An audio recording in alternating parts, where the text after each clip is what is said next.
चैत्र नवरात्रि के कुछ ऐसे रहस्य, कुछ ऐसे रिचुअल्स, कुछ ऐसे रेमेडीज आप बताना चाहेंगे हमारी ऑडियंस को मैम?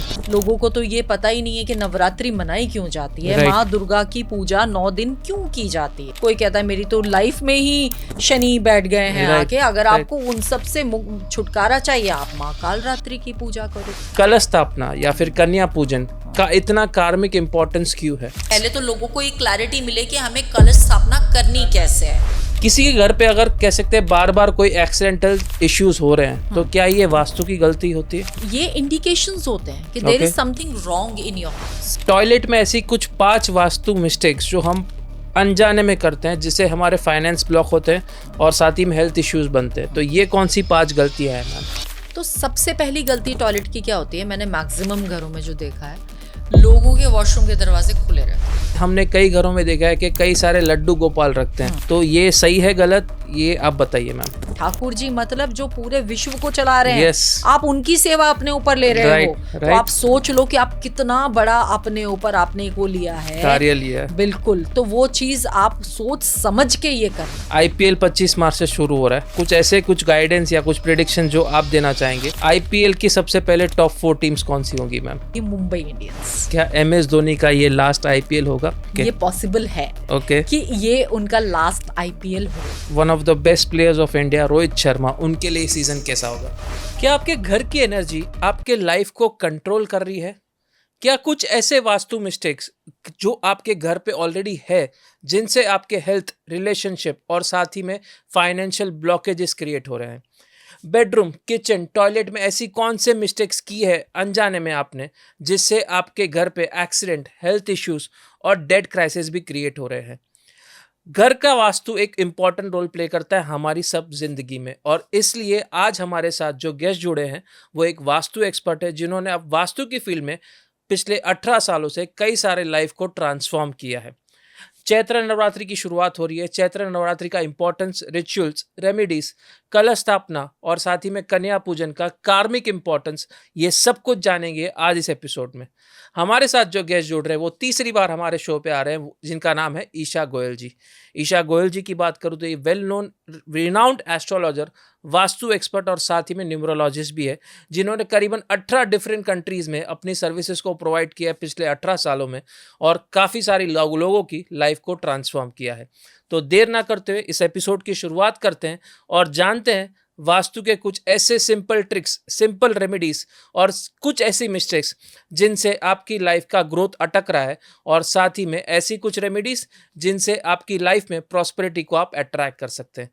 तो वेलकम करते हैं ईशा गोयल जी का। सबसे पहले ईशा जी बहुत बहुत शुक्रिया मैम, आज चौथी बार आज आप फिर से एक बार हमारे शो में आ रहे हैं, और आज जो हमने टॉपिक रखा है मैम वो चैत्र नवरात्रि, आपकी एक्सपर्टीज़ वास्तु, और थोड़े बहुत हमने आईपीएल के सेक्शन लिए इस पॉडकास्ट में। तो फिर से एक बार हमारे शो में आपका कीमती समय देने के लिए उसके लिए बहुत बहुत आभार मैम। थैंक यू हितेन, आप बुलाते हो नॉलेज के लिए, आपके व्यूअर्स के लिए। Yes, तो ma'am. बिल्कुल नॉलेज के लिए तो मैं हमेशा तत्पर हमें हूँ। खास कमेंट्स आते हैं इंस्टाग्राम और यूट्यूब दोनों पे कि ईशा जी को बुलाइए, और जी। इसीलिए बार बार हम आपको इनवाइट करते हैं। जी। In spite of having that comments, but एक कह सकते हैं कनेक्शन बन गया आपके साथ हमारा, जी। और एक ऑथेंटिक नॉलेज मिलती है, हमारी ऑडियंस को ऑथेंटिक कंटेंट मिलता है, इसीलिए बार बार बुलाते हैं मैम आपको। Thank you so much ma'am, podcast की आज शुरुआत करेंगे चैत्र नवरात्रि जो 19 तारीख से शुरू हो रही है। चैत्र नवरात्रि के कुछ ऐसे रहस्य, कुछ ऐसे रिचुअल्स, कुछ ऐसे रेमेडीज आप बताना चाहेंगे हमारी ऑडियंस को मैम? देखिए, चैत्र नवरात्रि, जब हम नवरात्रि की बात करते हैं ना, तो नवरात्रि 2 नवरात्रे प्रत्यक्ष होते हैं और 2 नवरात्रे गुप्त होते हैं, ठीक है। पूरे साल में 4 नवरात्रे आते हैं। अब चैत्र नवरात्रि की जब हम बात करते हैं तो चैत्र नवरात्रि हम इससे नया वर्ष भी जो हमारा हिंदू के पंचांग के हिसाब से या तिथियों के हिसाब से हम जो देखते हैं, तो ये हमारा नया वर्ष भी स्टार्ट होता है चैत्र से। तो जब हम नया कुछ स्टार्ट करते हैं तो हम एक शक्ति पूजा के साथ, अगर जब हमारे नवरात्रि ही है, नवरात्रा माता मतलब माता शक्ति का रूप है, 9 दिन पूरी शक्ति की पूजा होती है। और नवरात्रि मनाई क्यों जाती है? सबसे पहले तो जो बहुत हमारे जो यंग जनरेशन है, बहुत सारे लोगों को तो ये पता ही नहीं है कि नवरात्रि मनाई क्यों जाती है, Right. माँ दुर्गा की पूजा 9 दिन क्यों की जाती है। राइट तो वो महिषासुर का जो वध, 9 दिन जो युद्ध माता का उनके साथ चला, उसके बाद जो वो 10वें दिन उन्होंने उस पर विजय प्राप्त की, वो उसको कहते हैं नवरात्रि के 9 दिन माँ की शक्ति पूजा जो की जाती है, शक्ति की जो पूजा की जाती है, और 10वें दिन दशमी मनाई जाती है। तो ये हमारी माता की पूजा के 9 दिन रखे जाते हैं। अब ये 9 दिन, जब चैत्र नवरात्रि की बात करते हैं, तो जब हम शक्ति की बात करते हैं, तो हम जब पूजा करते हैं ना हितेन, तो हम पूजा करते हैं अपने लिए, माँ के लिए नहीं। 100%. हम लोग अपने लिए करते हैं, क्योंकि हम जब इंसान हैं हम बहुत सेल्फिश हैं। Yes. हम कहते हैं भगवान की पूजा कर रहे हैं, मगर किसके लिए कर रहे हैं? अपने लिए दुख कर रहे दूर करने के लिए कर रहे हैं, अपनी परेशानियां दूर करने के लिए कर रहे हैं, अपनी ग्रोथ के लिए कर रहे हैं। माँ से हम याचक हैं, हम मांग रहे हैं। तो ये जो 9 दिन होते हैं ना, इन 9 दिनों में सबसे पहले तो मैं आपको 9 दिन मतलब 9 ग्रह से भी हम इसको लिंक करते हैं। जब हम माँ के 9 रूपों की बात करते हैं ना, तो हर एक रूप का अलग अलग आपको उससे आप प्राप्त करते हो। कोई आप किसी रूप में आपको शक्ति मिल रही है, किसी रूप में आपको वो माँ है तो वो आपको बच्चे के लिए आप कर रहे हो। तो मतलब वो 9 दिन अगर आपने माँ की पूजा की, माता के व्रत रखे, तो वो 9 दिन आपके लिए सब चीज़ें आपकी लाइफ में बैलेंस करने का काम करती है। ठीक है, तो अपने लिए कर रहे हैं। Perfect. अब 9 रूप है माँ की, तो जो पहला रूप हम शुरू करते हैं शैलपुत्री का। देखो बहुत सारी चीजें ये सब जगह आपको मिल जाएंगी। आप जब मेरे साथ पॉडकास्ट कर रहे हो तो कुछ स्पेशल मिलना चाहिए, है ना? 100%. तो शैलपुत्री की जब हम बात करते हैं, तो जब हम बात करते हैं हमारे 9 ग्रह की, तो हमारा कोई ना कोई ग्रह वीक होता ही है। 100%. तो उस ग्रह को स्ट्रॉन्ग करने के लिए हम इन 9 दिनों में कौन से रूप की, कौन सी शक्ति रूप की पूजा कर सकते हैं, जिससे हमारा वो ग्रह एक्टिव हो जाए या उसको हमें बल प्राप्त हो। Perfect. तो जब हम शैलपुत्री की बात करते हैं, तो हम जब माँ शैलपुत्री की पूजा करते हैं या व्रत रखते हैं, तो हम अपना चंद्रमा, जिनका भी चंद्रमा वीक है, अब जब चंद्रमा की बात होती है तो आप अपने मानसिक रूप से वीक होते हो, आपके इमोशनली आप बहुत ज़्यादा वीक होते हो, तो ये सब चीज़ें अगर हैं, तो माँ शैलपुत्री रूप की जब आप पूजा करते हो, उपासना करते हो, तो आपका चंद्र ग्रह स्ट्रांग होता है। Perfect. अब इसके बाद आ जाते हैं दूसरा रूप ब्रह्मचारिणी। अब जब ब्रह्मचारिणी की आप पूजा करते हो, तो आपका मंगल, अब मंगल अगर आपका वीक होता है, तो रक्त रोग हैं, आपके एक्सीडेंट्स हैं, आपकी ये एक आपका जो साहस है, करेज है, वो वीक होता है। तो वो चीज़ें अगर आपके अंदर कम हैं, तो आप माँ ब्रह्मचारिणी की पूजा उपासना करो। Perfect. तीसरा रूप अगर हम बात करते हैं माँ चंद्रघंटा। अब चंद्रघंटा की जब हम बात करते हैं, तो माँ चंद्रघंटा का जो रूप है, उससे आप अपने शुक्र ग्रह को एक्टिव कर सकते हो। अब शुक्र ग्रह क्या है आपके लिए? आज की डेट में सबको शुक्र स्ट्रॉन्ग करना है, Right. सबको लग्जरी Right. चाहिए, Right. सबको मतलब एक वो जो क्या कहते हैं ना, चकाचौंध, Yes. वो सबको चाहिए। सबको तो चाहिए. शुक्र को एक्टिव करने के लिए माँ चंद्रघंटा की पूजा आपको करनी है। तो चौथा रूप अगर हम आ जाते हैं माँ कुष्मांडा। Okay. अब कुष्मांडा की जब आप पूजा करते हो, तो हमारी पत्री में 2 ग्रह बहुत इंपॉर्टेंट होते हैं, सूर्य और चंद्रमा। Okay. चंद्रमा के लिए मैंने आपको माँ शैलपुत्री बताई। Right. अब कुष्मांडा माँ की जब आप पूजा करते हो, तो आपका सूर्य ग्रह एक्टिव होता है। Okay. सूर्य मतलब आपका सोशल कनेक्ट, सूर्य है. मतलब आपकी आपका आत्मविश्वास, ठीक है. सबसे बड़ी चीज। ठीक है. तो उसको वो बहुत इंपॉर्टेंट होता है आपकी पत्री में बैलेंस होना, क्योंकि ठीक है. सूर्य सारे ग्रहों का राजा होता है। Perfect. तो उसको बैलेंस करने के लिए आपको किसकी पूजा करनी है? माँ कुष्मांडा। Perfect. अब इसके बाद आ जाते हैं माँ स्कंद माता। अब स्कंद माता तो है ही माता, Yes. ठीक है ना? Yes. तो माता, जब हम बच्चे की बात करते हैं, तो माता स्कंद माता सामने आ जाती है। स्कंद माता मतलब वो माता का ही रूप है। तो उसके बाद अगर उसको आपने अपने बुध ग्रह को स्ट्रॉन्ग करना है, बुध मतलब बुद्धि, Yes. ठीक है? Yes. बुध मतलब आपका व्यापार, Right. बहुत सारी चीजें बुध से कनेक्ट Right. होती हैं। तो उसके Right. लिए आप माँ स्कंद माता की पूजा करो। इसके बाद आ जाती है आपकी माँ कात्यायनी। Okay. अब कात्यायनी की जब आप बात करते हो, तो कात्यायनी माँ से आपका जुपिटर ग्रह स्ट्रांग होता है। जुपिटर मतलब आपका ज्ञान, Right. आपका पॉजिटिविटी आपके आसपास, प्रॉस्पेरिटी, वो Right, सारी चीजें हैं। right. इसके बाद आ जाती है माँ कालरात्रि। ठीक है, अब कालरात्रि की जब आप पूजा करते हो तो शनि से बहुत सारे लोग परेशान होते हैं, शनि ग्रह से पीड़ित हैं, किसी की 7.5 चल रही है, कोई कहता है मेरी तो लाइफ में ही शनि बैठ गए हैं Right, आके। अगर right. आपको उन सब से छुटकारा चाहिए, आप माँ कालरात्रि की पूजा करो। इसके बाद आ जाती है महागौरी की अगर हम बात महागौरी, करें yes. तो आपका राहु। अब ये राहु, केतु और शनि ये ऐसे ग्रह हैं कि लोग इसमें परेशान रहते ही रहते हैं। मैंने पहले भी आपके प्लेटफॉर्म Right, पे बोला, ये जो right. राकेश है ना, ये अब आपकी पत्री में अगर खराब है ना, बहुत परेशान Yes, करते हैं। yes. तो अब अगर आपको राहु से छुटकारा चाहिए, महागौरी। ठीक है, सबसे लास्ट में सिद्धिदात्री, जो सिद्धियों की दात्री है, उनको अगर आपने उनकी उपासना करते हो तो आपका केतु ग्रह शांत होता है। तो आप ये 9 ग्रह में आप अपने आप को पूरी तरह से बैलेंस कर रहे हो, आपके ग्रहों को बैलेंस कर रहे हो। आई गेस आज तक आपको ये चीज किसी प्लेटफॉर्म पे नहीं मिली 100%। क्योंकि ग्रह, हमारे ग्रह ही हमें चला रहे हैं, हमारा ग्रह ही हमारा अच्छा बुरा निर्धारित कर रहे हैं। तो नवरात्रों में आपको इनको बैलेंस करने का बहुत अच्छा एक अवसर मिल जाता है। तो आप जब पूजा माता की करते हो, अब इसमें एक और चीज आती है, आपका क्वेश्चन आया उससे पहले ही मैं आपको बता देती हूँ। प्लीज। जब हम बात करते हैं व्रत की, ठीक है, हम बात करते हैं आपके उपवास की, तो उपवास जब आप करते हो तो आज भी मैं जब देखती हूँ नवरात्रों में नॉर्मली लोगों का यहाँ टिक्की, यहाँ चाट, वहाँ कुछ बाहर आपका मतलब खाना पीना सारी चीज़ें चलती हैं। बट उपवास होता क्या है, अभी तक तो लोगों को यही नहीं ढंग से पता कि उपवास की परिभाषा है क्या। उपवास मतलब साथ में वास करना। आप जिनका उपवास, जिनके लिए आप आहार नहीं ले रहे हो, आप अपने आप को, अपनी बॉडी को आहार विहीन कर रहे हो, एक व्रत जिसको आप कह रहे हो कर रहे हो, तो आप अपने भगवान के साथ वास कर रहे हो। सिर्फ खाना छोड़ देने से उपवास नहीं होता है। उपवास के और भी नियम होते हैं।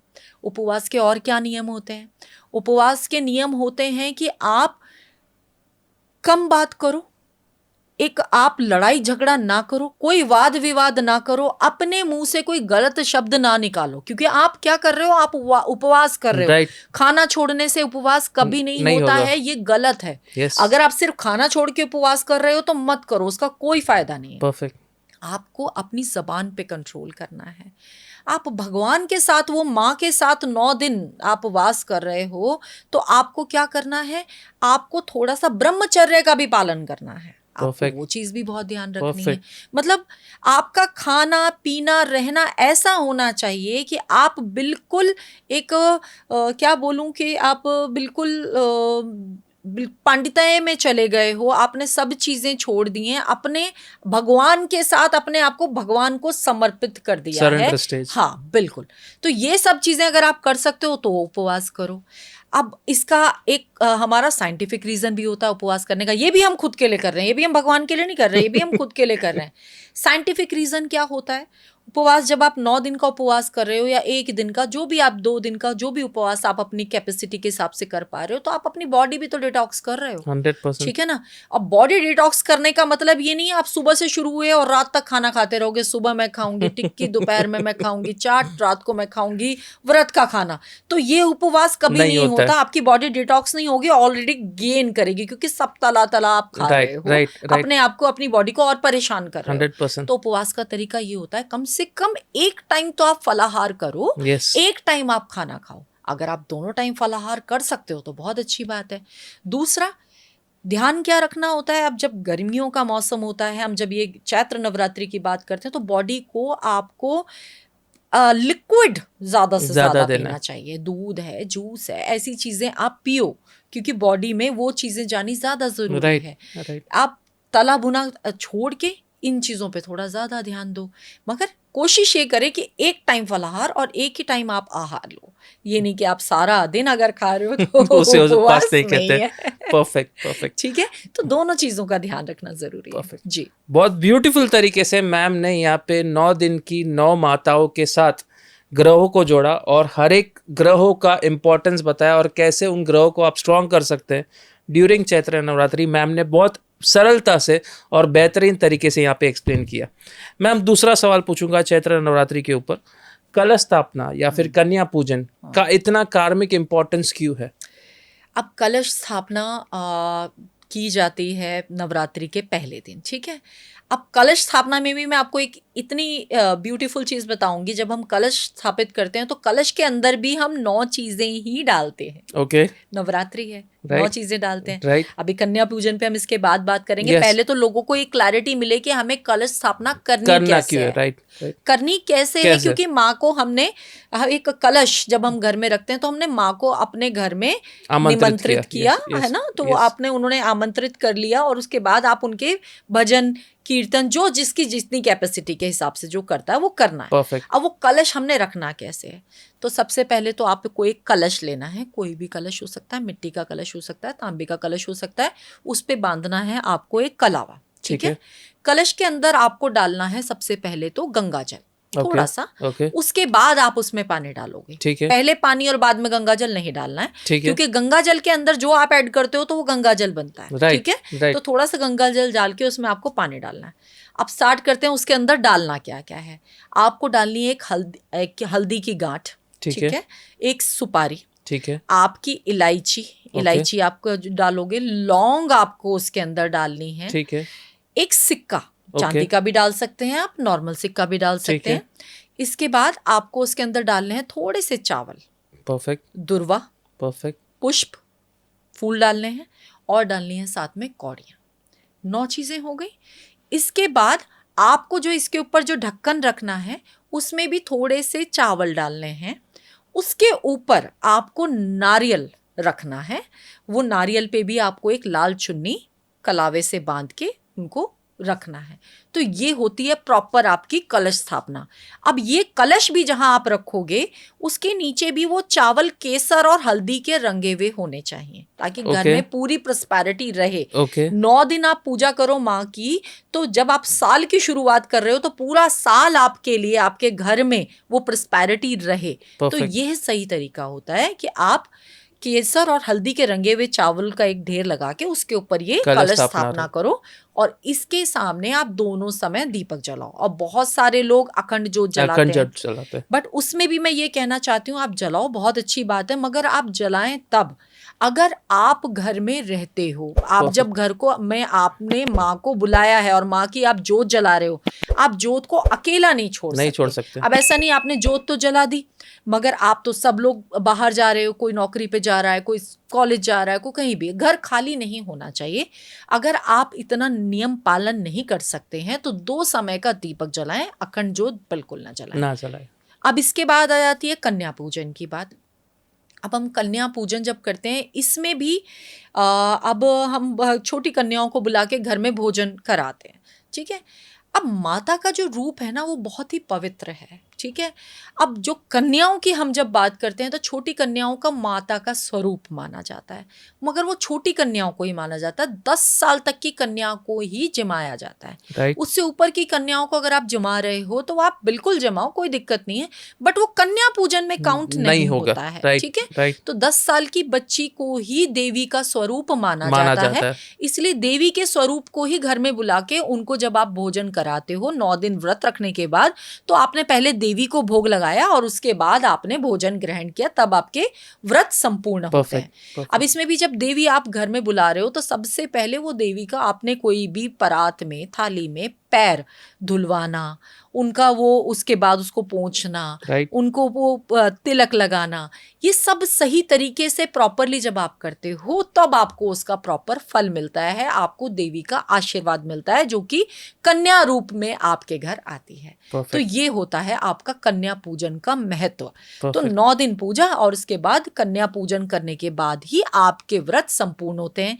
इसमें भी आजकल क्या हो गया, लोग घर में कन्या नहीं बुलाना चाहते। आपने एक पैकेट बनाए, बाहर पकड़ाए, ये दे दिया, उसको दे दिया, तो मगर वो सही तरीका नहीं है। आप अपने घर में जब माता को बुला के या देवी माँ के स्वरूप को बुला के भोजन कराते हो तब आपके घर में प्रॉस्पेरिटी होती है। घर के बाहर आपने खिला दिया तो वो तो आपने एक फॉर्मेलिटी करी है। तो वो कंप्लीट तरीका जो एक होता है वो ये कि आप घर में बुला के ही भोजन कराओ बच्चों को। जी, बेहतरीन तरीके से मैम ने फिर से एक बार इस क्वेश्चन का आंसर दिया कि कलश स्थापना कैसे की जाती है, इम्पोर्टेंस क्या है, छोटी छोटी बारीकियां बताई उस रिचुअल के बारे में, और साथ ही में कन्या पूजन कैसे किया जाता है ये भी बताया। अब मैम क्योंकि नवरात्रि की बात हो रही है, घर की बात हो रही है, आप जैसे आपने अखंड दिए की भी इम्पोर्टेंस बताई कि अगर आप घर पे नहीं रहे तो अखंड दिया मत करिए। जी। अब क्योंकि आप एक वास्तु एक्सपर्ट है तो थोड़ी बहुत वास्तु के हम यहाँ पे सॉल्यूशंस लेंगे आप में। किसी के घर पे अगर कह सकते हैं बार बार कोई एक्सीडेंटल इश्यूज हो रहे हैं तो क्या ये वास्तु की गलती होती है? बिल्कुल हो सकती है। ओके बिल्कुल हो सकती है। कुछ आप ये इंडिकेशंस होते हैं कि there is something wrong in your house, okay there is something wrong around you. ठीक तो है कुछ ना कुछ तो आपके साथ गलत घट रहा है, तो ये आपको वो इंडिकेशंस ले लेने चाहिए। ठीक है एक बार हो गया वो हो सकता है कि चलो हो गया, बट एक से मल्टीपल टाइम अगर आपके साथ हो रहा है, तो अगर एक्सीडेंट्स ऐसे हो रहे हैं तो आपको क्या चीज़ चेक करनी है? आपको सबसे पहले तो अपने घर का मंदिर चेक करना है। ओके कहीं साउथ ईस्ट की डायरेक्शन में या साउथ में तो आपने मंदिर नहीं लगाया हुआ है। ओके ठीक है। कहीं इस डायरेक्शन में आपने कोई ब्लू कलर तो नहीं किया हुआ है। ठीक है ठीक है, क्योंकि south is the direction of fire. Right अब फायर के साथ जब हम ब्लू कलर ऐड अप करते हैं तो हमने वाटर एलिमेंट ऐड कर यस वास्तु की जब हम बात करते हैं ना, it's all about elements. Right it's all about element and directions, Right. Balancing of elements. Right तो आप जब एलिमेंट्स को बैलेंस कर रहे हो, तो जब आप एलिमेंट्स को मिक्स करते हो ना, तो प्रॉब्लम्स आनी शुरू होती हैं। तो फायर ही एलिमेंट है, तो फायर के साथ फायर को ही ऐड करना है। साउथ ईस्ट डायरेक्शन मतलब किचन, साउथ ईस्ट डायरेक्शन मतलब आपका इन्वर्टर या फिर आपकी कोई भी हीट से रिलेटेड चीज़ें। बट आप जब साउथ ईस्ट डायरेक्शन में, ये गलती बहुत सारे लोग करते हैं, ईस्ट समझ के कि भाई मैं तो ईस्ट वॉल है मेरी, और वो साउथ ईस्ट जोन में ले जाके अपना मंदिर अब एज पर देयर कन्वीनियंस वो रख लेते हैं। बट वो वहाँ से एक्सीडेंट्स बनने शुरू होते हैं। ये बहुत ही मेजर कारण है एक्सीडेंट्स का। तो साउथ ईस्ट में या साउथ की डायरेक्शन में आपका मंदिर नहीं होना चाहिए। मंदिर हम कभी भी फायर एलिमेंट में नहीं रखते हैं। मंदिर हम हमेशा वाटर एलिमेंट में रखते हैं, जिससे कि हम जब आप पूजा करो तो आपके मन को शांति मिले। फायर एलिमेंट में आपको शांति नहीं, आप एग्रेसिव रहते हो। फायर एलिमेंट हम यूज करते हैं काम के हिसाब से। हम लिक्विडिटी, लक्ष्मी जी के लिए, कैश के लिए यूज करते हैं। तो हम आप पूजा जब वहां पर करोगे और इस तरह की कोई चीजें आपने गलतियां की हुई हैं, आपने ब्लू कलर ऐड किया है, मंदिर वहां बनाया है, या कोई ऐसी चीजें आपने की हैं, तो घर में एक्सीडेंट्स डेफिनेटली होंगे। परफेक्ट। अगर हम दूसरी बात करें, आपके इंस्टाग्राम प्रोफाइल पे हमने देखा था मैम, टॉयलेट में ऐसी कुछ 5 वास्तु मिस्टेक्स जो हम अनजाने में करते हैं, जिससे हमारे फाइनेंस ब्लॉक होते हैं और साथ ही में हेल्थ इश्यूज बनते हैं। तो ये कौन सी 5 गलतियां हैं मैम? तो सबसे पहली गलती टॉयलेट की क्या होती है, मैंने मैक्सिमम घरों में जो देखा है, लोगों के वॉशरूम के दरवाजे खुले रहते हैं। ओके ठीक है। Okay washroom is complete negativity. Okay जब हम टॉयलेट की बात करते हैं तो हम राहु की बात करते हैं। राइट ठीक है। राइट। तो टॉयलेट पहले के टाइम पे घर के अंदर बनाए नहीं जाते थे। पहले के टाइम पे बनाते थे घर के बाहर आंगन में बनाए। yes. आपने कहीं घर से दूर बनाए, मगर अंदर नहीं बनाए जाते थे। आज के टाइम पे हम लोग इतने ज्यादा ये कह लो कि कंफर्ट जोन में जा चुके हैं कि हमें 2 कदम भी नहीं चलना होता, हमें टॉयलेट हर रूम के साथ अटैच होना ही चाहिए। अगर वो नहीं है तो वो प्रॉब्लम है। yes. क्योंकि मैं आर्किटेक्चर के साथ भी जुड़ी हूँ, right, तो मुझे ये चीज पता है कि लोगों को बिल्कुल ही उस चीज वो कंफर्ट ढूंढते हैं। एक छोटा सा अगर 150 गज का भी फ्लैट होगा तो उसमें कम से कम 3 से 4 टॉयलेट होंगे ही होंगे। ठीक है। तो वो चीज आपने एक तो राहु अपने घर में ऐड किया, उसके साथ आप वो राहु आपने वो दरवाजा जब आप खुला रखते हो तो वो नेगेटिविटी आपके घर में फ्लो करती है। पहली गलती। दूसरा, वॉशरूम्स गंदे रहना। ये भी मैंने देखा, लोगों का ध्यान नहीं जाता। लोगों अपनी मेंटेनेंस पे पूरा ध्यान देते हैं कि हमने अच्छा दिखना है, हमने बाहर जाना है, हमने ही तो दिखना, हमारा घर कौन देख रहा है, हमारा वॉशरूम कौन देख रहा है। बट नहीं, आपको अगर किसी का लिविंग स्टैंडर्ड देखना है, वो कितना हाइजीनिक है, कितना साफ सुथरा है, तो उसका किचन और वॉशरूम देख लेना चाहिए। ठीक है। तो वॉशरूम साफ होने चाहिए। आपके वॉशरूम गंदे होंगे तो ऑलरेडी नेगेटिव एरिया है वो और ज्यादा नेगेटिव हो जाएगा। टॉयलेट सीट कभी भी टूटी हुई नहीं होनी चाहिए, इस चीज का ध्यान रखना है। आजकल मार्केट में बहुत ज्यादा ट्रेंडी है अलग अलग कलर की टॉयलेट सीट्स, वो नहीं लगानी है। ठीक है। मैं कह रही हूँ नेगेटिव एरिया है तो हम इनको कुछ पॉजिटिव कलर्स के साथ बैलेंस करते हैं। हम कभी भी कोई डार्क कलर, कोई आपका मैरून कलर है, ब्लैक है, ये बहुत ज्यादा ट्रेंडी है आजकल, ये नहीं लगानी है। चौथा क्या है, बहुत ही कॉमन सी मिस्टेक है, सभी लोग कर रहे हैं, वॉशरूम्स को एस्थेटिक दिखाने के लिए ब्लैक और ग्रे कलर बहुत ज्यादा वॉशरूम्स में यूज हो रहा है। आप अपनी वॉशरूम की नेगेटिविटी कम करने के बजाय मल्टीप्लाई कर रहे हो बढ़ा ब्लैक रहे हो। और ग्रे लगा के, क्योंकि ये दोनों ही कलर नेगेटिव हैं। राइट, तो नहीं लगाने, पॉजिटिव कलर्स लगाओ, आप लाइट कलर लगाओ, आप क्रीम लगा सकते हो, आप लाइट बेज लगा सकते हो, बट ब्लैक और ग्रे से आपको बचना है। परफेक्ट, इसके साथ ही क्या इंपॉर्टेंट है, टॉयलेट सीट की पोजीशनिंग। ओके, ये भी बहुत लोगों को नहीं पता है। तो ये बहुत इंपॉर्टेंट क्यों है, क्योंकि इसमें हमें क्या ध्यान रखना होता है कि हम जब टॉयलेट सीट यूज कर रहे हैं तो वो सूरज उगने या सूरज डूबने की डायरेक्शन नहीं होनी चाहिए। ओके, वो हमारी पूजा पाठ की डायरेक्शन होती है। हम ईस्ट फेस करके भी पूजा करते हैं, हम वेस्ट फेस करके भी पूजा करते हैं, मगर ये डायरेक्शन हम टॉयलेट सीट के लिए अवॉइड करते हैं। ओके, तो टॉयलेट सीट पे जब आप बैठो तो आपका फेस या तो नॉर्थ की तरफ होना चाहिए या साउथ की तरफ होना Okay. चाहिए। ये बहुत इंपॉर्टेंट है। बहुत लोगों को नहीं पता, सोशल मीडिया पे भी सब कुछ कोई कुछ बोलता है, कोई कुछ बोलता है, तो लोग कंफ्यूज होकर राइट, कुछ गलत ही उठा लेते हैं। परफेक्ट, तो ये चीज, इसका ये मैंने इसीलिए लॉजिक के साथ आपको बताया कि हमें ये ध्यान रखना है कि पूजा पाठ की डायरेक्शन में हम टॉयलेट सीट प्लेस नहीं करते हैं, तो वो फेसिंग हमें अवॉइड करनी है। तो ये सब चीजें हमें वॉशरूम में ध्यान रखनी बहुत जरूरी है। परफेक्ट। अगर हम बेडरूम की बात करें तो बेडरूम में ऐसी कौन सी चीजें हैं जो बिल्कुल ही भी नहीं होनी चाहिए? बेडरूम में सबसे पहले बहुत लाउड कलर्स नहीं होने चाहिए, ओके, कोई भी हो। ओके, मान लीजिए मेरा तो साउथ का ही बेडरूम है और कोई भी वास्तु एक्सपर्ट आपको बोलते हैं साउथ का बेडरूम है, रेड कलर एक्टिवेट करना बहुत ज़रूरी है, क्योंकि साउथ की डायरेक्शन है, फायर एलिमेंट से करिए। मगर बेडरूम है, बेडरूम में आप फायर एलिमेंट एक्टिवेट नहीं कर सकते, नहीं कर सकते, नहीं करना भी चाहिए। क्यों? क्योंकि आप जो वहाँ पर आपको वो शांति चाहिए, आप एक बेडरूम में जब आप जाते हो ना तो आपको एक सुकून चाहिए होता है। 100%, तो जब आप इतना लाउड कलर्स लगाओगे तो वो सुकून आपको कभी नहीं मिलेगा, आप एग्रेसिव रहोगे हर टाइम। तो वो नहीं करना है। कुछ बैलेंस कलर्स आपको यूज करने हैं, लाइट कलर्स आप यूज करो। इसके साथ ही बेडरूम में क्या अवॉइड करना चाहिए, बेडरूम में कोई भी वाटर एलिमेंट नहीं होना चाहिए।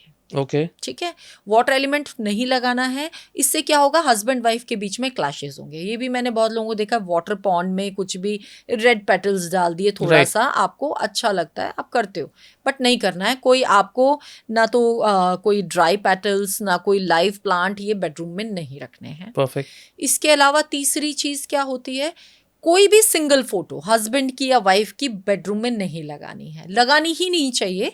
आपकी जो भी फोटो हो आपकी दोनों की साथ में होनी चाहिए। Okay. एक बहुत अच्छा, एक हंसता हुआ आपका अच्छा पोज होना चाहिए, ताकि आपस की बॉन्डिंग आपकी Bonding रहे। बहुत अच्छी रहे। परफेक्ट, चौथी चीज, बेडरूम में जब हम बात करते हैं तो बेडरूम में मैंने देखा नॉर्मली लोगों के मिरर्स, ओके, ओपन मिरर्स लगाते हैं लोग, जिसमें कई बार आपके वॉशरूम्स के व्यू आ रहे होते हैं कि वॉशरूम के ठीक सामने आपने Right, लगा दिया right, तो right. नेगेटिविटी मल्टीप्लाई करेगा। Bed Right. का व्यू आ रहा होता है तो बेड के सामने आप लगाते हो तो वो बिल्कुल ही गलत माना जाता है। मैंने Perfect. ऑलरेडी पहले Yes, बहुत पॉडकास्ट yes, में बोला yes, हुआ है, yes. ठीक है। तो वो नहीं करना है। मैं बार बार बोल चुकी हूँ, मिरर की रिपल्शन पावर बहुत हाई होती है। मिरर हमें बंद ही लगाने चाहिए Wardrobe आजकल। के अंदर। हाँ, आजकल अब उसमें मिरर के शटर के साथ भी आने लगे Right, हैं, तो right, please go right, for that. right. आप किसी भी डायरेक्शन में लगा सकते हो, मगर ओपन मिरर नहीं लगाना है। ये चीज ध्यान रखनी बहुत जरूरी है। इसके साथ ही जो इंपॉर्टेंट चीज आती है, बेड की पोजीशन। राइट, हमारा सिरहाना किधर होना चाहिए। राइट, तो जब हम बेड प्लेस करते हैं किसी बेडरूम में तो हमारा सिरहाना हमेशा साउथ की तरफ होना चाहिए, हमारा सिर साउथ की तरफ होना चाहिए, Perfect. हमारे पैर नॉर्थ की तरफ होने चाहिए। ये ध्यान रखना है। इसका भी साइंटिफिक रीजन है, हमारे नॉर्थ पोल और साउथ पोल की एनर्जी। ठीक है, परफेक्ट, परफेक्ट, तो अगर हम इसको उल्टा करते हैं तो जब हम पूरे हो जाते हैं तो हमें उल्टी पोजीशन में लिटाया Right, जाता है। right. हमारा सिर नॉर्थ की तरफ होता है और साउथ की तरफ पैर होता है। वो थोड़ा ब्लड सर्कुलेशन की भी पूरी चीजें होती हैं, तो Perfect. साइंटिफिक रीजन है। अगर ये पोजीशनिंग नहीं मिल पा रही है, कोई ज़रूरी नहीं है हर एक घर में आपको साउथ की वॉल मिल ही जाएगी, तो आप ईस्ट में भी सिर रख सकते हो। ईस्ट में आपका सिर रहेगा, वेस्ट में आपके पैर रहेंगे। ठीक है, अवॉइड क्या करना है, अवॉइड आपको ये करना है कि नॉर्थ में आपका सिर किसी भी पोजीशन में नहीं होना चाहिए। Okay. इसके अलावा सब कुछ एक्सेप्टेबल है, ठीक है, नॉर्थ में सिर नहीं होना चाहिए। इस चीज़ का ध्यान रखेंगे तो ये बेडरूम में आपको ध्यान रखने वाली चीज़ है।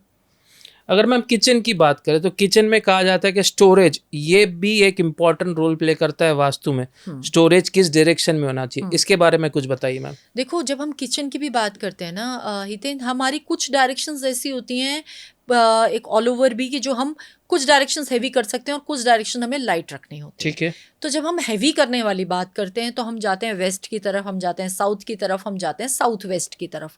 तो किचन में भी अगर हम बात करें तो हमें अगर स्टोरेज बनानी है तो हम सबसे पहले प्रेफर करते हैं साउथ वेस्ट की डायरेक्शन, वेस्ट की डायरेक्शन या फिर साउथ की डायरेक्शन। ठीक है। साउथ की डायरेक्शन भी हम इसलिए कंसीडर कम करते हैं क्योंकि हमें हीट ऑब्जेक्ट्स के लिए भी डायरेक्शंस चाहिए होती है।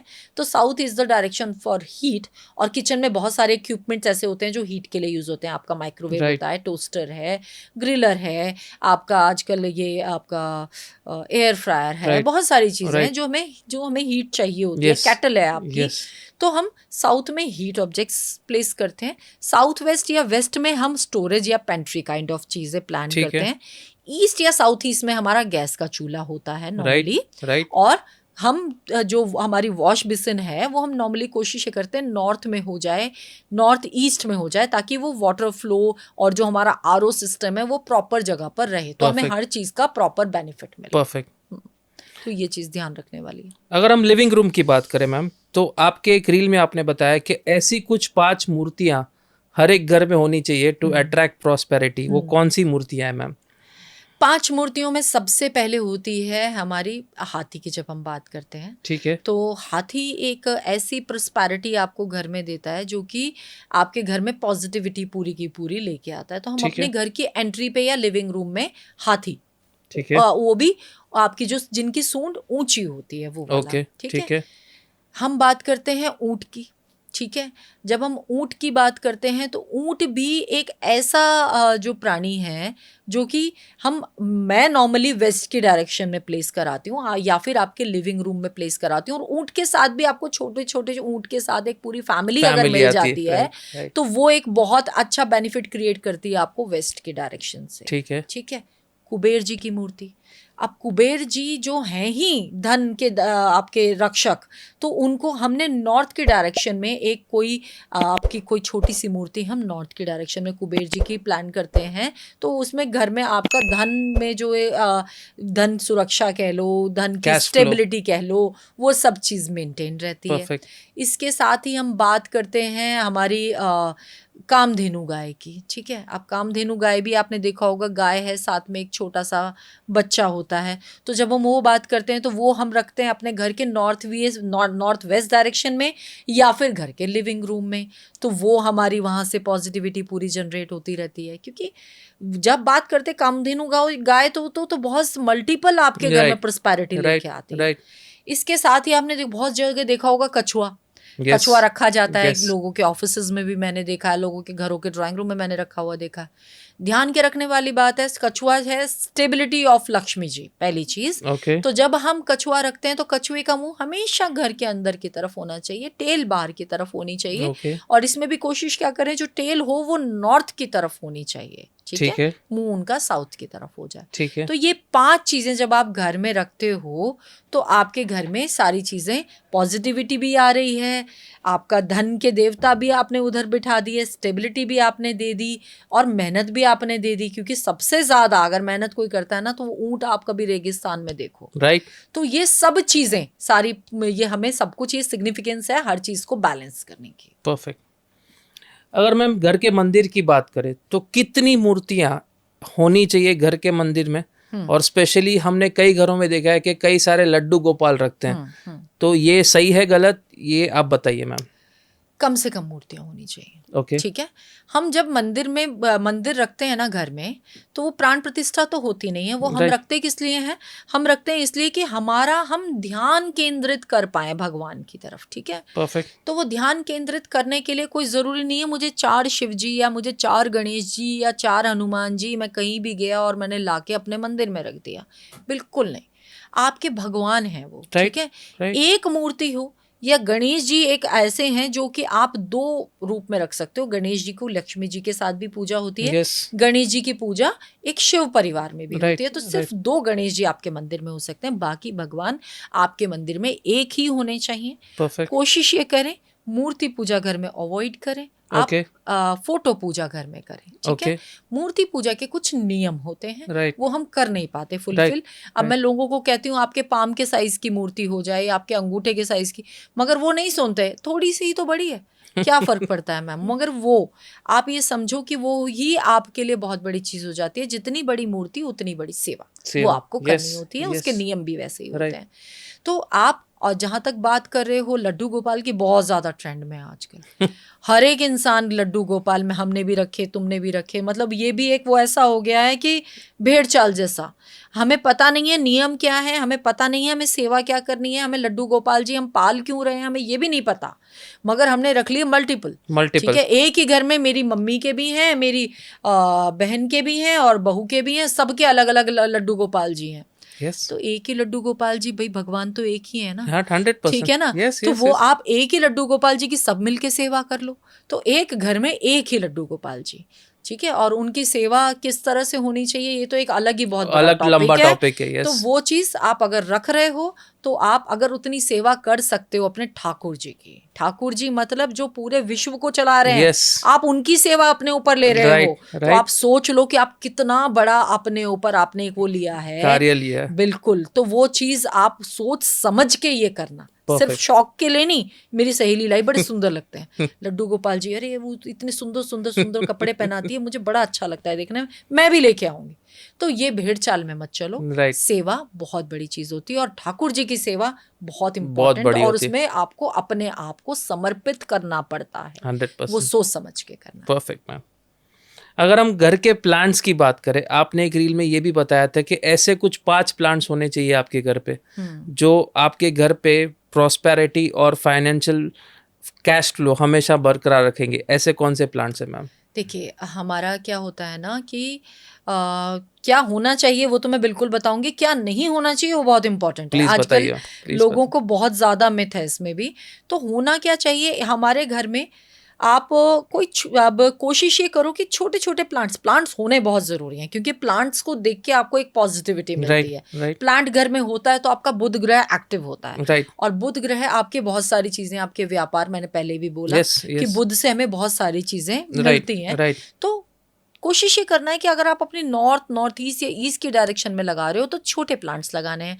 कोई जेड प्लांट आप लगा सकते हो, कोई ऐसी बेलें लगा सकते हो जो नीचे ही नीचे फैलती हैं, जो ऊपर की तरफ ना जाती हो, ज्यादा ऊंची ना होती हो, और हेवी प्लांट्स नहीं लगाने हैं। परफेक्ट। नॉर्थ ईस्ट और ईस्ट को आपको हल्का रखना है। ठीक है। वेस्ट और साउथ वेस्ट में आपको प्लांट लगाने ही नहीं है। ओके। आप जब इन डायरेक्शंस में प्लांट लगाते हो तो आपके रिलेशंस खराब होते हैं। ठीक है। अब इसके अलावा हमारे पास डायरेक्शन बचती है साउथ और साउथ ईस्ट की या नॉर्थ वेस्ट की।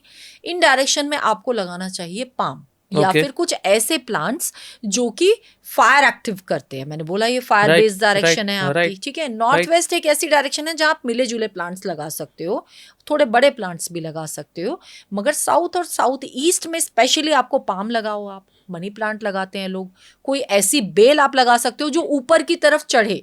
बेल में भी जो फूल आए वो रेड कलर का आए। वो आपका कौन सी डायरेक्शन है, फायर बेस्ड डायरेक्शन है। तो ये चीज ध्यान रखने वाली है। तो प्लांट्स आप अपने घर में इस तरह से बैलेंस करो। गलती से भी वेस्ट या साउथ वेस्ट में नहीं लगाने हैं, मैं बहुत बार बोल चुकी हूँ, रिलेशंस आपके खराब होने लगेंगे, तो ये नहीं करना है।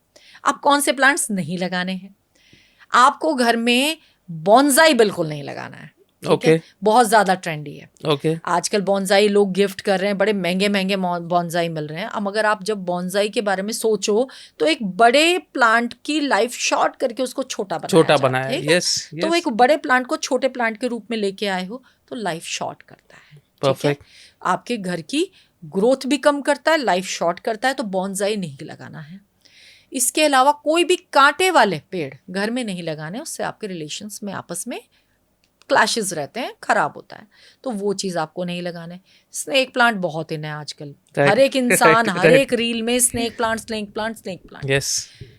क्यों लगाना है स्नेक प्लांट? जब मैंने फायर बेस्ड कह रही हूँ, और भी आते हैं। पाम बहुत अच्छी पॉजिटिविटी आपको देना है तो आप पाम लो ना, स्नेक प्लांट क्यों लगाना है आपको फायर को एक्टिवेट करने के लिए? तो स्नेक प्लांट भी नहीं लगाना है, उसमें भी कांटे आते ही हैं। तो इस तरह के, और कुछ पूजा पाठ वाले भी हैं इसमें, वो भी मैं मेंशन कर देती हूँ। केले का पेड़ मैंने बहुत लोगों के घरों में देख लिया, हमें तो पंडित जी ने बताई थी हमें वीरवार की पूजा करनी है, तो हमने घर में लगा लिया केले का पेड़।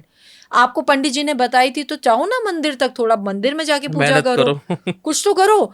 आजकल क्या है कि कुआं मेरे पास आ जाए, मैं कुएं के मैं पास नहीं नहीं जाऊंगा। जाऊंगा, राइट, मैं राइट। शिवलिंग घर में रख लूंगा, मैं शिवलिंग की पूजा करने मंदिर नहीं जाऊंगा, मैं केले का पेड़ घर में रखूंगा, मैं पूजा करने मंदिर मंदिर जाऊंगा। नहीं जाऊंगा। तो ये क्या एटीट्यूड है, ये क्या अप्रोच है आपकी? तो आप वो केले का पेड़ घर में नहीं रखना, आपको मंदिर में ही जाके या कहीं बाहर आपकी सोसाइटी में लगा हुआ है तो वहां जाके पूजा करनी है, घर में नहीं रखना है।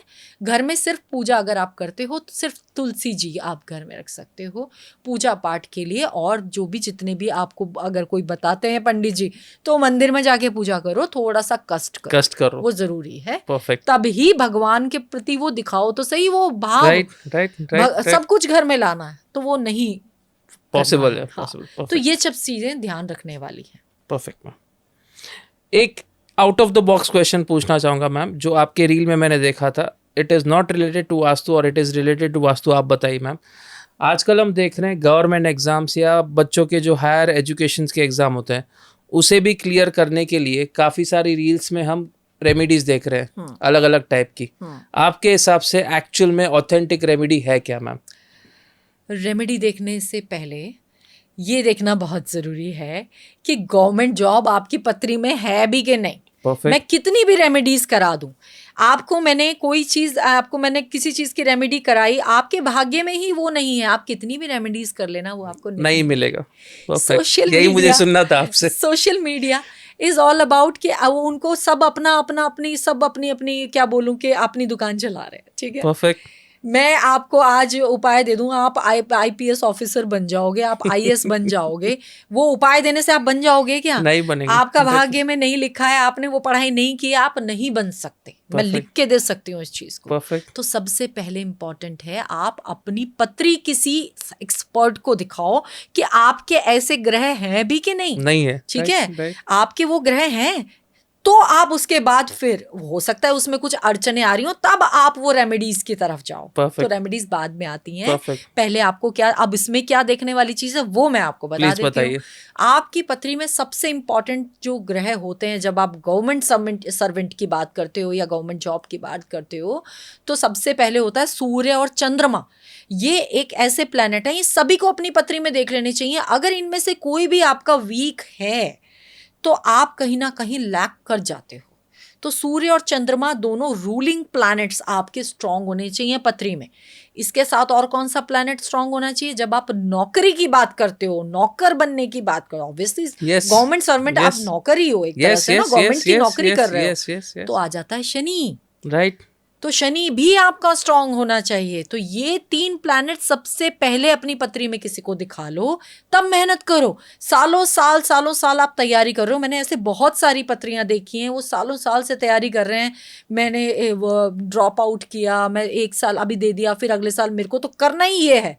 बट पहले दिखा तो लो आपका है भी कि नहीं तो आप अपने इतने साल बर्बाद कर रहे हो और उसके बाद आपके हाथ में आता है कुछ भी नहीं, आपका टाइम भी बर्बाद हो गया, एज भी निकल गई, और फिर आप बैठते हो कहाँ, अब मैं फिर से शुरुआत करूं। तो वो नहीं। जब आपको एस्ट्रोलॉजी दी गई है तो उसको सही तरीके से यूज करना, मगर जिनको आप दिखाओ वो भी वैसे ही होने चाहिए जो आपको सही गाइड करे। वो ये नहीं कि बस रेमेडी है नहीं मगर चलो ये कर ही लो, करते रहो कोशिश। सही सुनना। आप अगर किसी को पत्री दिखाने जा रहे हो, मेरे पास अगर कोई आता है तो मैं कहती हूँ भाई अच्छा सुनने के लिए मत आना, सही सुनने आना मेरे पास, चाहे वो मेरा अपना बेटा ही क्यों ना हो। ठीक है ना। सही सुनने की हिम्मत रखो। ये मम्मी है तो अच्छा ही अच्छा बताएगी, बिल्कुल भी नहीं। तो मैं आई हूँ, मेरे पास अगर आप आए हो तो सही सुनने आना। तो वो आप जब गवर्नमेंट जॉब की बात करते हो, यही आंसर मुझे सुनना था, यही आपने दिया। ये बहुत इंपॉर्टेंट है। Before we go to the IPL section ma'am, जो हमारा लास्ट सेक्शन है इस पॉडकास्ट का, एक चीज़ मैं आपको पूछना चाहूँगा, क्योंकि सोशल मीडिया की बात की आपने, भी व्यूज़ के बारे में कहा कि हर एक अपनी दुकान चला रहे हैं। कुछ ऐसे 2-3 स्टेटमेंट्स आपके सामने रखना चाहूँगा और इससे मैं जानना चाहूँगा कि सोशल मीडिया के थ्रू जो अक्ल साइंस की फील्ड है, पोस्ट पेंडेमिक जो एक सैलाब आया था, वो सैलाब कहाँ जा रहा है? जैसे पहला स्टेटमेंट अगर देखिए तो इंडिया के सबसे बड़े एस्ट्रोलॉजर, मैं ऑडियंस अपने आप नाम जान जाएंगी उनकी, वो कहते हैं कि शुक्र को अगर स्ट्रॉन्ग करना है तो अल्कोहल कंज्यूम करिए। दूसरे एक लेडी एस्ट्रोलॉजर, वास्तु एक्सपर्ट आप ही की फील्ड के हैं, वो कहते हैं तेज पत्ते पे ये नंबर लिखिए, 2 दिन में आपके घर पे लाखों रुपए आ जाएंगे। ये सब क्या हो रहा है मैम? ऐसा है, जब सोशल मीडिया की हम बात कर रहे हैं ना, मैंने बिल्कुल ठीक बोला, सब अपनी अपनी दुकान चला रहे हैं, ठीक है। जो अल्कोहल नहीं पी रहा है तो क्या उसके घर में प्रॉस्पेरिटी नहीं आ रही? मेरे बहुत सारे ऐसे क्लाइंट्स हैं जो अल्कोहल इनटेक करते ही नहीं है, क्या उनका शुक्र वीक हो जाएगा? बिल्कुल भी नहीं, ऐसा नहीं होता है। ये फिर वही मिसगाइड करने वाली बात है। आप लोगों को गाइड नहीं कर रहे हो, आप मिसगाइड कर रहे हो। जो अल्कोहल नहीं पी रहा है आप उसको भी अल्कोहल की तरह लेके जा रहे हो। और हितेन, हमारी जो, हम इंडिया में बात करें, मैक्सिमम जनता वो है जो ऐसे लोगों को फॉलो करके है ना, वो गलत चीज नहीं कर रहे होंगे ना तो भी वो करना शुरू कर देंगे। बहुत सारे हस्बैंड ऐसे होंगे जो अपने वाइफ को कन्विंस करेंगे कि देखो वो उन्होंने रील में बोला था ना, तो ये मैं पीनी चाहिए तो मैं पीऊंगा, पीने से हमारा अच्छा होगा। होगा क्या? वो कर करके अपनी सेहत खराब कर लेंगे। वो प्रॉस्पेरिटी तो आएगी नहीं आएगी पता नहीं, मगर वो डॉक्टरों के यहाँ पैसा जाना शुरू हो जाएगा, आपकी हेल्थ खराब करनी शुरू कर लोगे। तो अल्कोहल, मैं कभी भी, मतलब मैं जब ऐसी रील्स देखती हूँ ना तो मैं हंसती हूँ कि मतलब ये क्या, हमारी कहाँ जा रहे हैं, हमारी सभ्यता जा कहाँ रही है, हम अपनी पब्लिक को कहाँ लेके जा रहे हैं? हम अल्कोहल की तरफ लेके जा रहे हैं। हम आने वाली जनरेशन को ये सिखा रहे हैं कि अल्कोहल पियो तब तुम्हारा शुक्र स्ट्रांग होगा। नहीं, आपके पास हमारे पूजा पाठ में हमारे भगवान, इतनी सारी चीजें, साइंटिफिक युग में हम हैं, मगर इसका मतलब ये नहीं है कि हम कलयुग में हैं तो आप बिल्कुल अल्कोहल की तरफ लेके जाओगे। आने वाली जनरेशन को बर्बाद कर रहे हो आप। अल्कोहल किसी भी चीज का सोल्यूशन नहीं है, इससे बचना ही है। आपको इसको कंज्यूम नहीं करना है। आपको खुद को भी और अपने आसपास वालों को भी इस चीज को वो करना है कि ये चीजों से बचो। नशा किसी चीज का कोई भी सोल्यूशन नहीं हो सकता कभी भी। तो शुक्र आपको स्ट्रॉन्ग करना है। आप माता की पूजा करो, शुक्रवार के दिन आप मंदिर चले जाओ, दही है, घी है, इत्र है, इतनी चीजें हैं। आप शुक्रवार का उपवास कर सकते हो, इतनी चीजें कर सकते हो, ये कोई नहीं बताता। इसके बाद तेज पत्ते पे नंबर लिख के आप कर दो, छप्पर फट जाएगा, धन इधर से आ जाएगा, ऐसा कहाँ होता है? आज मैं आपको बोल दूं हितेन, आप ये एक उपाय करो और आपको धन के छप्पर फटने लग जाएंगे। ना आप पॉडकास्ट कर रहे होगे ना मैं पॉडकास्ट कर रही हूँ। हम घर में बैठ के आराम से, मैं भी अपने बेडरूम में बैठ के बढ़िया टीवी देख रही हूँगी, एंजॉय कर रही हूँगी, एक वो उपाय करके। क्या ये पॉसिबल है? ये नहीं हो सकता है। तो मिसगाइडिंग है। आप सिर्फ लोगों को पागल बना रहे हो। बहुत सिंपल वर्ड्स में आप लोगों को पागल बना रहे हो। भाग्य और मेहनत ये साथ में चलती हैं। रेमेडीज से ही और सब कुछ हो जाता ना तो कोई भी काम ना कर रहा होता, हम सब घर बैठ के ऐश कर रहे होते। मैं भी एक रेमेडी कर रही होती, आप भी एक रेमेडी कर रहे होते, तेज पत्ते पर नंबर लिख के जला रहे होते और सब पैसा बरस रहा होता। क्या ये कभी भी पॉसिबल था या कभी हो पाएगा? नहीं। हम काम नहीं करेंगे, कुछ नहीं होगा। चाहे मेरा कितना भी अच्छा भाग्य है, चाहे मेरे प्लैनेट्स कितने भी अच्छे बैठे हों, अगर मैं काम नहीं करूंगी ना हितेन, वो प्लैनेट्स मुझे घर बैठे कुछ भी नहीं देंगे। मुझे मेहनत करनी पड़ेगी। और मैं कितनी भी मेहनत कर रही हूँ और मेरी प्लैनेटरी पोजीशन वैसी नहीं है तो मुझे नहीं मिलेगी। सबसे ज्यादा मेहनत आज के टाइम पे कौन करता है? एक मजदूर कर रहा है, 100%, ठीक है। बट उसके बावजूद भी वो जो उसके जो अर्निंग है ना वो बहुत लिमिटेड है। तो ना तो मेहनत अकेली चलती है ना किस्मत अकेली चलती है, दोनों साथ में चलती है। और ये जो है, ये सिर्फ सोशल मीडिया को आप यूज करो पॉजिटिव चीजें स्प्रेड करने के लिए, ना कि नेगेटिव पब्लिसिटी के लिए। नेगेटिव दिखा रहे हैं लोगों को, ऐसे ऐसे उपाय दे के लोगों को बेवकूफ बना रहे हैं, ये हो जाएगा वो हो जाएगा, और लोग कर रहे हैं। बहुत सारी पब्लिक कर रही है और उसके बावजूद कुछ नहीं हो रहा है तो वो परेशान होते हैं। मतलब और कुछ ना मिले तो फिर परेशान हो के, पहले तो मैं अल्कोहल पी रहा था कि शुक्र स्ट्रांग होगा, अब मेरा कुछ हुआ तो है नहीं, अब मैं डिप्रेशन में जा रहा हूँ, अब तो मैं पीऊंगा ही पीऊंगा, आदत पड़ गई। मतलब अच्छा करने के लिए भी मुझे पीना था तो अब उसकी आदत आपने पकड़ ली। तो अल्कोहल किसी भी चीज का सोल्यूशन नहीं है। परफेक्ट। इसी से मैं अगले सेक्शन पे आऊंगा जो मैम हमारा आखिरी सेक्शन है, आईपीएल। आप पहली बार आई थिंक सो आईपीएल पे आप कोई स्टेटमेंट दे रहे हैं या कोई पॉडकास्ट कर रहे हैं, लेकिन मैं जानना चाहूँगा फिर भी मैम, आईपीएल 25 मार्च से शुरू हो रहा है, कुछ गाइडेंस या कुछ प्रेडिक्शन जो आप देना चाहेंगे? आईपीएल की सबसे पहले टॉप 4 टीम्स कौन सी होंगी मैम? सबसे पहले तो हितेन, मैं क्रिकेट फॉलोअर हूँ नहीं। यस मैं जानता हूँ मैम, फिर भी मैं आपको ये सवाल पूछ रहा हूँ। और बट आप ये मेरा, अब की बार अगर आप मुझसे पूछ रहे हो तो मैं बर्थ चार्ट्स वगैरह डेफिनेटली देखती हूँ और ये चीजें, देखो जो हमारा काम है वो हम बिल्कुल करते हैं। यस। तो अगर आईपीएल की अगर हम बात करें तो मैं बहुत बड़ी स्टेटमेंट्स इस बार देने वाली हूँ आपको, प्लीज बताइए मैम। आपके प्लेटफॉर्म से। अब वो मेरी अपने एस्ट्रोलॉजिकल नॉलेज के हिसाब से मैं देने वाली हूँ इस ठीक है। प्लेटफॉर्म पे। आगे क्या होगा वो तो Right. टाइम पता लग ही जाएगा Right, जब आईपीएल right, स्टार्ट होगा। right, right. तो इसके इस साल जो हम जो आप जो टाइम 4 टीम्स के बारे में पूछ रहे हो, तो सबसे पहले जो मेरे लिए इस टाइम जो फाइनल में जाने वाली टीम है वो होगी मुंबई इंडियंस। ओके, बहुत बढ़िया। मुंबई इंडियंस इस टाइम बहुत अच्छा परफॉर्म करने वाले हैं इस ठीक है। साल में। ठीक है। और इसके साथ ही जो दूसरी टीम आएगी जो कि बहुत ही अमेज करने वाली जो होने वाली है वो होगी गुजरात टाइटंस। ओके, वो भी बहुत अच्छा करने वाले हैं ठीक इस है। आईपीएल में। ठीक है। तीसरी team according to me that will be Punjab Kings. Okay, Punjab Kings भी बहुत अच्छा करेगी। ठीक है। चौथी में मैं थोड़ा सा ऊपर नीचे, बट मैं दिल्ली को रखना चाहूंगी ओके, क्योंकि ये 4 टीम मेरे लिए सबसे जो अच्छा करने वाली हैं इस आईपीएल में एज पर एस्ट्रोलॉजी।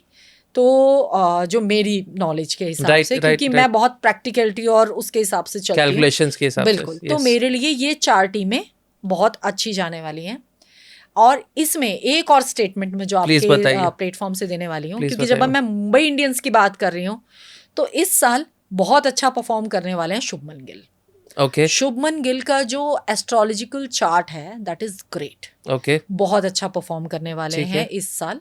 ठीक है। इसके साथ ही अगर मैं बात करूं तो एक और उभरता हुआ जो क्रिकेटर है जो हमारे पुराने जो जिनको हमने फॉलो किया, सचिन तेंदुलकर राइट। बहुत फॉलो किया है। Right. उनके जो बेटे हैं अर्जुन तेंदुलकर, ओके, वो भी मुंबई में ही ऑन एंड ऑफ ऑन कभी एंड ऑफ कभी रहे। खेलते हैं। राइट, राइट, बट इस साल परफॉर्म करेंगे तो वो भी अच्छा परफॉर्म करेंगे। परफेक्ट, तो परफेक्ट। उनके लिए भी बहुत पॉजिटिव आ रहा है। आपका श्रेयस अय्यर बहुत अच्छा परफॉर्म ठीक करेंगे। है। ऋषभ पंत की मैं बात करूं, दिल्ली। वो भी वो भी Yes. अच्छा परफॉर्म करने वाले हैं। तो ये कुछ जो मैंने चार्ट्स जो फॉलो किए हैं, तो अकॉर्डिंग टू मी ये होने वाला है। टॉप प्लेयर्स कहेंगे टॉप आईपीएल प्लेयर्स के। में। परफेक्ट। ऑरेंज कैप किसको ज्यादा मिलने के चांसेस है 2026 आईपीएल में? ऑरेंज कैप की अगर हम बात करें तो सबसे पहला नाम विराट कोहली। ओके, ठीक है, ठीक है। विराट कोहली हो सकते हैं। ओके, शुभमन गिल, जैसे कि मैंने अभी Right, बोला आपको, right, right. शुभमन गिल हो सकते हैं। एक और नाम इसमें आता है यशस्वी जायसवाल जायसवाल। का। ठीक है, तो ये 3 मेरे लिए हैं। ओके, तो इनमें से कुछ भी हो सकता है, किसी एक का नाम लेना तो पॉसिबल पॉसिबल नहीं नहीं होता, है। क्योंकि सभी के बर्थ चार्ट जब मैं देख रही हूँ तो अकॉर्डिंगली यस, कनेक्ट हो रहे हैं। यस।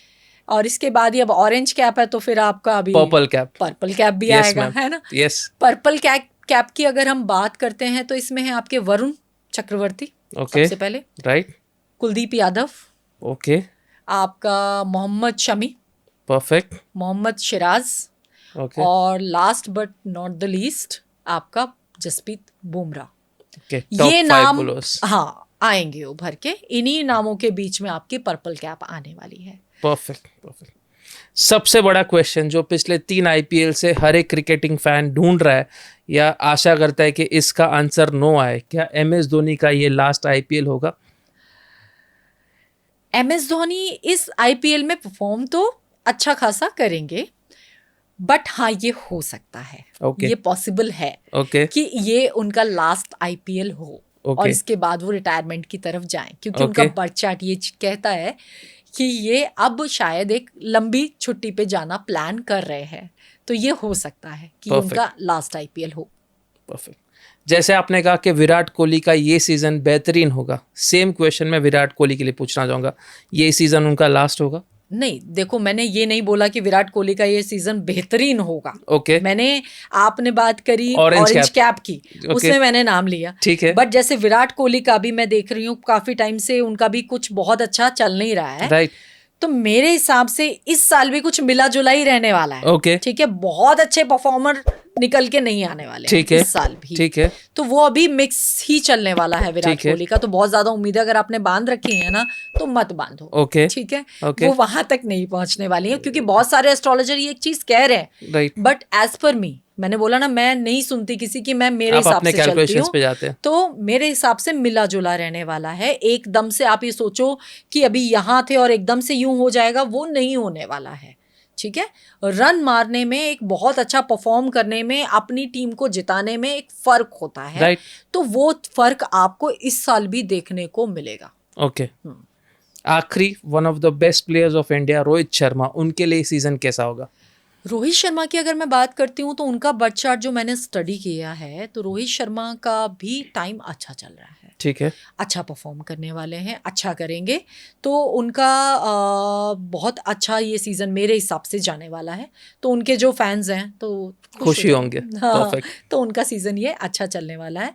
तो आईपीएल से बहुत सारी चीज़ें आपको, अगर ये जितने प्लेयर्स के नाम लिए हैं, मतलब एक बार अगर मेरे दिमाग में जो एक नाम घूम रहा है, जो कि मैं खुद भी देखना चाहती हूँ, शुभमन गिल। ओके, रोहित शर्मा भी अच्छा करेंगे। ठीक है। आपका जो अगर हम विराट कोहली की बात करें तो एक मिला जुला वो रहने वाला है। एमएस धोनी का भी मिला जुला रहने वाला है, मगर एमएस धोनी के जो लवर्स हैं, अब की बार उन्होंने फैंस ने ये सोच रखा है कि उनकी जो टीम है वो जीतने वाली है, तो वो नहीं होने वाला है। वो पॉसिबिलिटी मुझे इस साल भी नहीं दिख रही है। बहुत ज़्यादा जो स्ट्रॉन्ग चांसेस हैं वो मुंबई इंडियंस के इस बार दिख रहे हैं, और सेकंड नंबर पे गुजरात टाइटंस का मुझे बहुत अच्छा।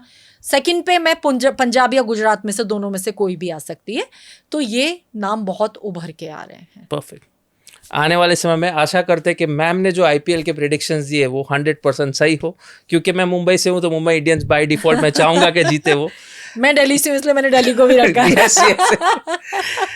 आज के पॉडकास्ट पे मैम ने चैत्र नवरात्रि के बारे में बताया, वास्तु के ऐसे कुछ उपाय बताए, वास्तु के ऐसे कुछ गलतियां बताए जो हम हमारे घर पे करते हैं, वास्तु के ऐसे कुछ ऑथेंटिक कंटेंट बताए इस पर्टिकुलर पॉडकास्ट में, और साथ ही में लास्ट में हमने यहाँ पे डिस्कस किया कि आज के दौर पे ये जो सोशल मीडिया पे गिमिक रेमेडीज हो रही है, जो मिसगाइड किया जा रहा है एक लेमैन को कि आप ऐसा करिए तो ऐसा हो जाएगा, ये एक्चुअल में मैम ने बताया कि ऐसा नहीं होता है। आपको हर एक कह सकते सिस्टम के साथ फॉलो करना होता है, और हर एक चीज़ों को ऑथेंटिक तरीके से अपनी लाइफ में इनकॉर्पोरेट करना होता है। आज 17-18 सालों से अगर मैम वास्तु के फील्ड में एक्सपर्ट है, और तो उसके पीछे उनकी इतने सालों की कड़ी मेहनत और साथ ही में ऑथेंटिक नॉलेज है, जो चौथी बार मैम ने आज इस पॉडकास्ट में दिया है, और लास्ट में मैम ने आईपीएल के कुछ प्रेडिक्शंस पहली बार किए हैं। तो मैम बहुत बहुत शुक्रिया आज हमारी ऑडियंस को फिर से एक बार आपके ऑथेंटिक नॉलेज से एनलाइटन करने के लिए, उसके लिए बहुत बहुत धन्यवाद ma'am. Thank you Hiten.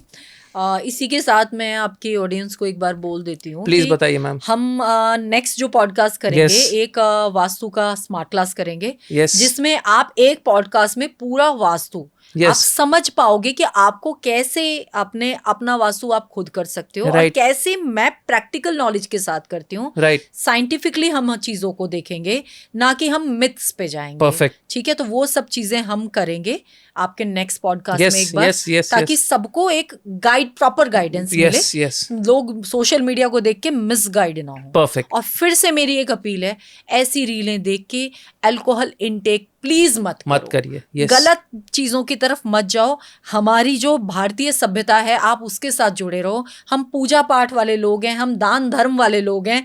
Alcohol intake से हम अपने प्लैनेट्स अगर हमें स्ट्रॉन्ग करने पड़े तो फिर कोई मतलब ही नहीं है सालों की धरोहर तो हम लोगों ने क्या ही कमाया। 100%। तो ये मेरी एक छोटी सी अपील है। अब देखो कितने लोग इस चीज को मानते हैं। 100%। बहुत बहुत शुक्रिया मैम। ठीक है, thank you so much. Okay.